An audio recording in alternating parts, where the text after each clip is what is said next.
Thank you so much for joining the We Don't Play podcast show today, John. How are you? I am really good today. I'm happy to be here.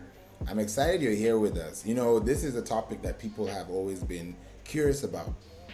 How do you turn a blog? Everyone is like, oh, I'm not a blogger, but people write, we text. So, how do we demystify this whole concept? And I'm so excited that you're here, today to give us this evaluation.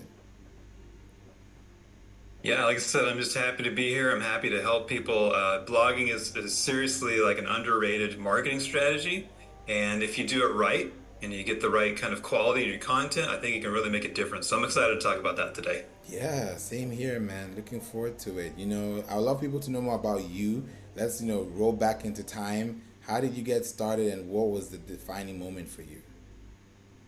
Oh man, I got started. The defining moment was in COVID. So I actually spent 15 years in the corporate world before I started editing and writing. And for the last 10 or the last five of that, I hated it. Couldn't stand it, wanted to quit, but I had a family, so I felt trapped.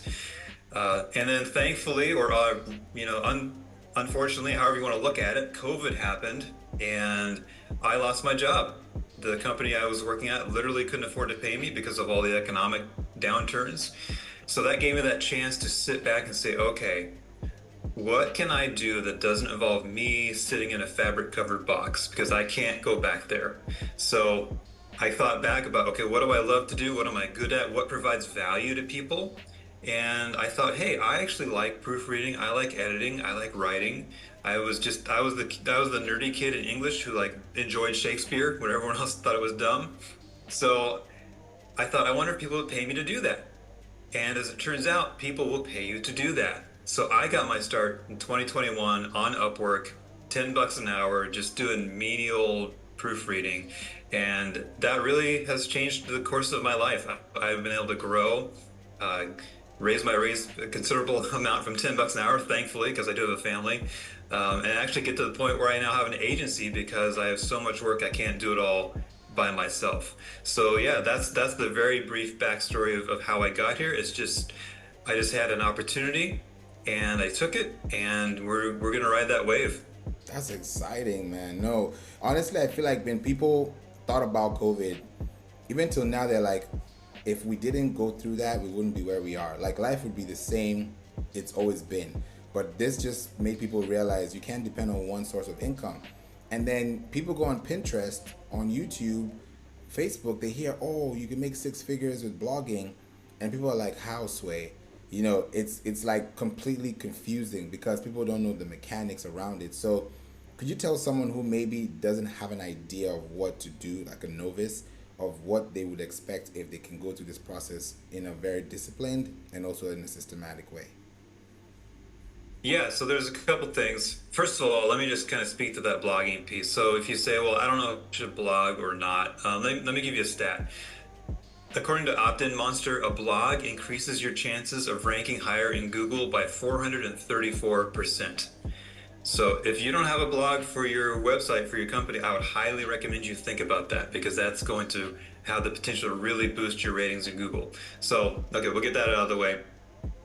As far as writing the blog, I think structure is key. Do you have a plan for how often you'd like to blog? Maybe it's once a week, maybe it's once a month. Doesn't necessarily matter how often it is as much as it matters how dedicated you are to that schedule. So if you say once a month, make sure it's once a month. Once a week, make sure it's once a week. And from there, there's a ton of things you can do to structure your blog posts to ensure better SEO, and we can talk about that. But at a really high level, just to get your listeners started, I want to give you three things you can do, like starting today, to have a well-written blog that can increase traffic and increase its effectiveness. So the three things you want to focus on. Number one, you want to rewrite your intros, or actually write your intros to hook the reader. So think about it. We live in an attention economy, right? Everyone is striving for our attention all the time. Your blog has to compete with like this. It's almost not fair. But what can you do to swing those odds in your favor? Write a good introduction. So maybe start with a startling statistic like I did. Maybe share a personal story. Do something to hook that reader to make it worth their while to continue reading.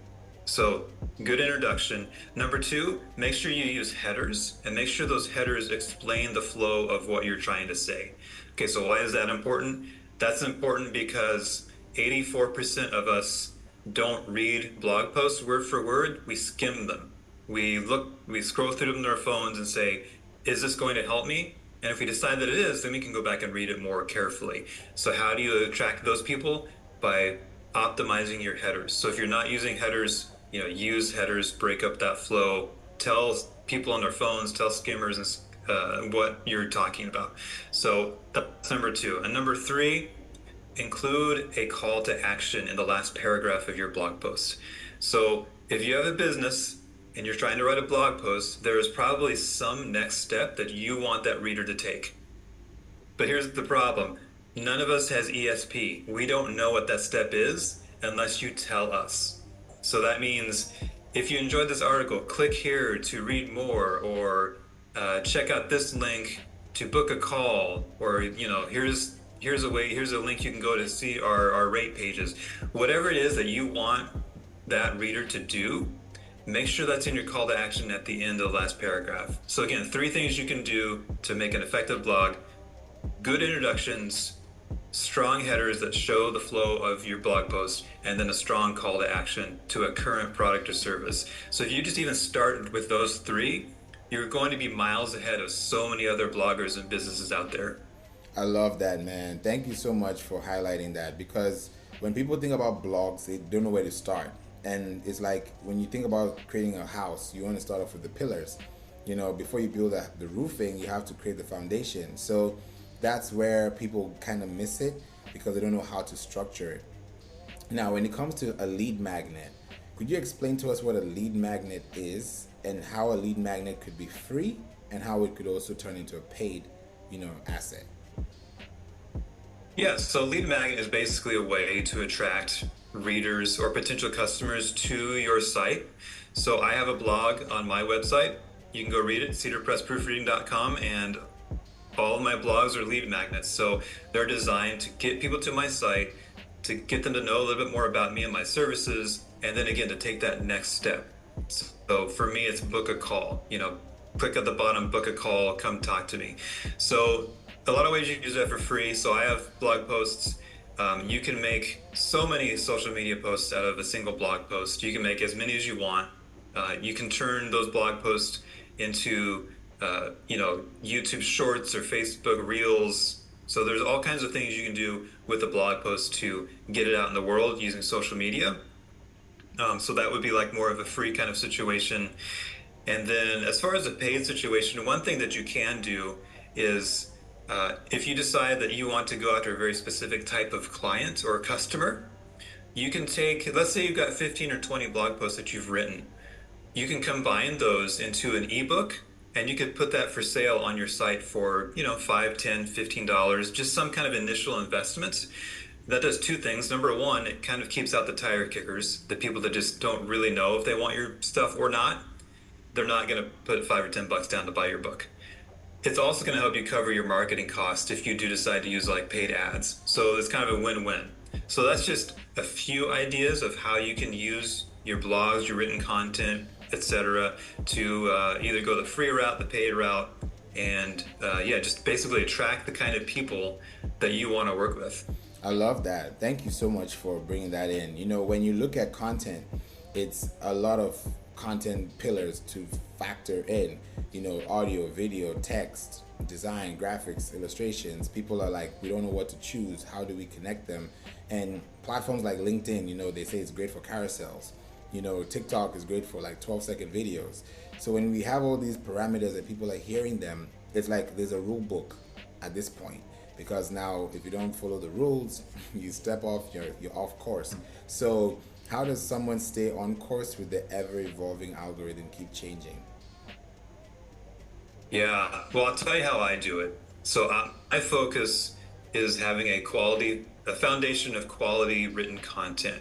And that's not just because I'm a writer or an editor, but it's because I can take all that stuff that I've written, whether it's a blog post, a newsletter, whatever it is, and then I can reuse that, I can repurpose that for LinkedIn, for Facebook, for Instagram, for YouTube. And it's just a never-ending well. Like you always have something to go back to and use because, especially because of the ephemeral nature of social media, you can make similar posts over time and it's okay. And as far as like the algorithm goes, like me personally, I kind of just don't play the game. I only have so much time and resources. So for me, I've thought about where does my customer likely to live? And because I'm a B2B kind of guy, it's LinkedIn. So that's where most of my focus goes. I'm not on Twitter because I value my mental health and I can't be on there. But I'm not on, or I'm on Instagram, I'm on Facebook a little bit. But really, like LinkedIn is the place I need to be based on who I'm trying to serve. So that's where I put my focus. I love that. Yeah, 100%. I think when you put your focus on a platform like LinkedIn, you can never go wrong because you're building your brand, you're building a sound, and people are hearing you. They can connect with you. Everything you're doing on LinkedIn is straight to business work. And when someone sees your work and they see your value, you have less conversations about validating you because you already had that validation from the jump. Yeah, absolutely. Yeah, I think with that, and it kind of creates a value chain because now when someone sees you on LinkedIn, like you said, hey, okay, John's on LinkedIn. Okay, what's you doing on Instagram? Oh, he's not on Instagram. Okay, let me go to Facebook. Okay, he's around. So they'll come back to LinkedIn. It's like they're going through a circle of different platforms just to see what you're doing.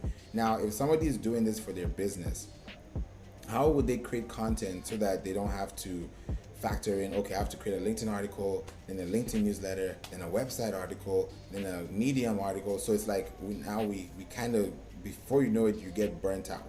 So how does someone create an article that can stem from a good place and they can now scale it upwards? Yeah, I think honestly, by following those 3 points I mentioned, like that's going to get you so far down the road. Yeah, Just structuring your blog post or newsletter, whatever it is you're trying to promote, just in a way that's super easy for readers to get into and to digest and to take value from. Um, and that's actually another key point about social media. Every time I post something, I try to include value. I would rather lead with value. I don't want to do some kind of a bait and switch on someone. I just want to be super upfront and say, hey, if you want to do this, here's how you do it. If you need help, let me know. Rather than trying to sell someone like on a fake bill of goods. Um, and as far as the burnout goes, like for me, again, I can only speak to myself. I do have help, so I have a virtual assistant who helps me out with LinkedIn and Facebook, and that is incredibly important. So if you have the budget for a VA and don't have one, I would highly recommend that you invest in a quality VA to help you with those kind of things. And then for me, I just have some minimums. I say I'm going to post, this many times a week on LinkedIn. I'm going to post this many times on Facebook, and then I batch them out. So like Saturday mornings, I sit down and do it for an hour, and then it's done. So that's another thing. Just use automation, use VA, um, have realistic goals for how often you can post, and don't and won't lead to burnout. So I think those are just some tips that I've learned. But I don't think you have to make it super complicated. I think pick a strategy and execute. I love that. I would love to even give someone a case study before we wrap this up so that people can use this as a way to come back, listen to the replay, and learn more. Question. This is a good question I think people are going to love. Case study scenario, like hypothetically speaking, you get a client from your state, from your local area, and they want help with what you just mentioned. What would that onboarding process be like for that client, and how will they be able to value you so that when they connect with you outside, they're still able to, stick within your workflow? Yes, so our onboarding process is super easy. Basically, it comes down to reaching out via email, via LinkedIn, scheduling a time to talk on the phone or have a Zoom meeting, whatever your preference might be. And then honestly, like I just have a conversation, just like I'm having with you. I'm not trying, I'm not like some super duper salesman. I'm not trying to like sell you the whole farm, but just tell me what you need. What are you looking for? And can I do anything to help you with it? And things, a lot of times we also do test projects. So it's kind of a big investment, hiring out, editing and writing. And so we're totally fine with, hey, you want my team writes you a blog post, let's just do a test and see. We'll, what's the subject? We'll work through an outline. We'll do the draft. We'll do some changes. We'll get it to a good point, and then we'll see. If we want to continue on, that's wonderful. We would love to do that. If it's not a good fit, that's wonderful too. We wish you the best of luck. So there's really, I try to keep those barriers to entry low, and we're not trying to like hook you into some kind of long-term deal. It's honestly, I try to make it as personal as possible. Try us out. Do we provide the value that is, commensurate with what we're charging? And if so, then we'll have a long and fruitful relationship. We'll help you get more people, get more leads, convert more leads into sales, and we'll be alongside you in that journey. And if not, you know what? I hope I gave you some value. I hope you can implement some things, and we wish you the best of luck. So for me, again, no high pressure sales tactics, just let's see if we can help each other out. I love that. Man, thank you so much, John, for connecting with us and being on this show. I know a lot of people will listen to this, take action, at least start for themselves, see where they get to by themselves, and then come to you for help, because at some point you're going to need help. At some point. So you want to get expert help so you can save time, money, and energy, on your efforts as well. Thank you so much for joining us again. And I know people may want to connect with you. What options do they have available, where they can find you, email you, or, whatever you. Yeah, you can find me a couple different places. You can go to my website, which is cedarpressproofreading.com. You can actually take a look. There's a PDF download on that site that'll actually guide you through some other things you can do with your blog posts to help optimize them. So be sure to take a look at that. You can also reach out to me on LinkedIn. You can search for my name, John Clemence, or you can search for Cedar Press Proofreading. It'll come up either way. And then connect with me. Shoot me a DM. We'll talk. Amazing. Thank you so much, John. I appreciate you. And I know they will give you a call. They will give you a follow. They will give you a request inquiry. And they'll definitely take action so they can save themselves from the stress or from the struggle bus. Thank you again. Thank you. You're welcome. Anytime.